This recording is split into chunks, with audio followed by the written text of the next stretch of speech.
Millions of people use social media, and some to vent about a bad day that they had at work. But when can that lead to potentially losing that job because of what they posted? Well, here to talk about social media use and the workplace is Tanzania Cannon-Eckerle, an attorney at Royal LLP. Thank you, Tanzi, for joining me today. So we were talking off camera before we started this conversation about people don't realize when they post something on Facebook, it's almost as if they're telling the whole entire world. Talk about how sometimes this can lead to devastating consequences if they post something that their boss sees and doesn't like. First of all, that's exactly right. When you post something on Facebook or any other social media site, whether or not it's private depends upon the level of setting that you have it at. And even if you are posting something on a social media site that you think is private, it's actually not wholly private. It is limited, maybe, but there's a zone of privacy that you have.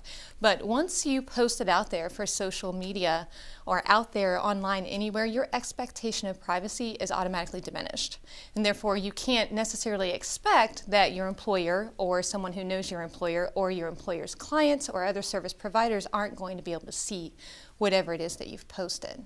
And legally, you can get fired if you post something that they deem inappropriate, damaging to their reputation. I mean, where's that line between okay to post, oh, I had a crappy day at work, and not okay to post, I can't stand my boss, and stuff like that? That right there is a great example. Of course, it's going to be okay for you to say, oh, I had a crappy day at work. But the second one, I can't stand my boss, now we're entering into an area where there might be some issues. Some of the things that need to be taken into consideration is who are you talking about? When do you make the post? Are you making this post, at work? Why are you making this post? Is it a direct attack on someone at work? And why are you making this post? Was there an occurrence at work that has led out into after work and you're continuing to talk about it?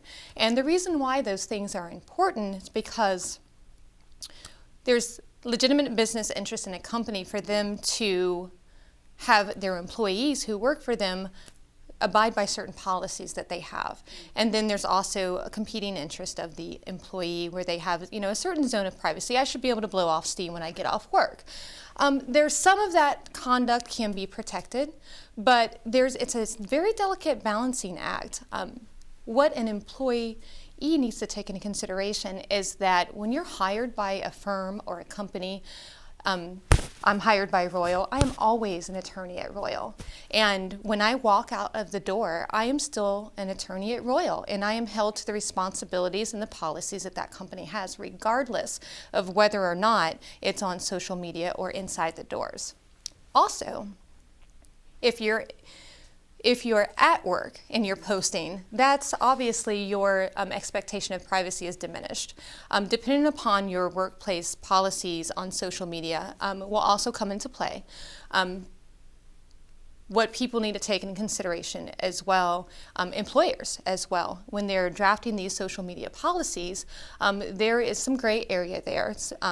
What the courts want to see for employers is for it to be very narrowly tailored.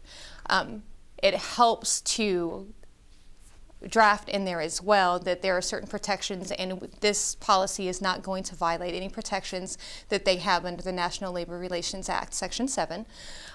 That's always helpful to put in there. But basically to refer back to all of the policies that they have in-house. If there is a confidentiality policy, if there is a workplace bullying policy, when the social media policy is drafted, if you refer back to those policies, that gives the employee notice that, okay, when I signed off on my paper that I got these policies, I'm aware now that when I leave the office, when I leave the company, when I leave the factory, that I still have to conduct myself in a manner that's legitimate for my company, that is in accord with our mission that our company has. What tips or advice would you give to somebody that maybe they need to know what they can say or can't say? What advice would you give to them?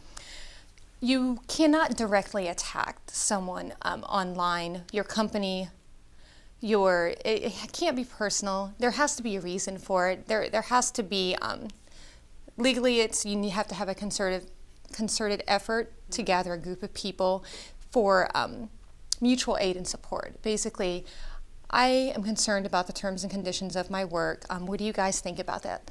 That is a one example of what would be protected. And anything like the surrounding area, when you get outside of that narrow zone, then you're playing with a little bit of a gray area.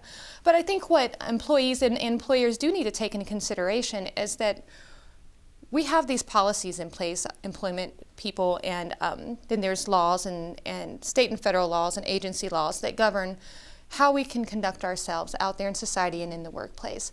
I think what I would like them to change the perception is these aren't necessarily strict rules that you can't and I must. These are just rules that govern how we should conduct ourselves. So we have an idea of what's okay and what's not okay. And a company has their own set of rules. And when you enter into an employment agreement, you're stating, I'm working for you, we now have a relationship, and I'm going to conduct myself in a manner that is consistent with the mission of my company. And the company has a legitimate business reason to make sure that that employee conducts themselves in that manner at all points in time. Not only when that employee has that rant out there, then clients might see it, service providers might see it, there might be regulators that might see it. And those are things that could hurt the company. And they really do have a legitimate reason for saying, hey, knock it off. This is going to hurt us. And technically, when you hurt the employer, you're actually hurting the employee as well. Because you potentially could lose your job, and that's the whole point. So maybe just stick to, what a sunny or cold or rainy day it was outside, and leave it at that, staying away from your workplace. Well, thank you so much, Tanzania Cannon-Eckerle from Royal LLP. Thank you very much for having me.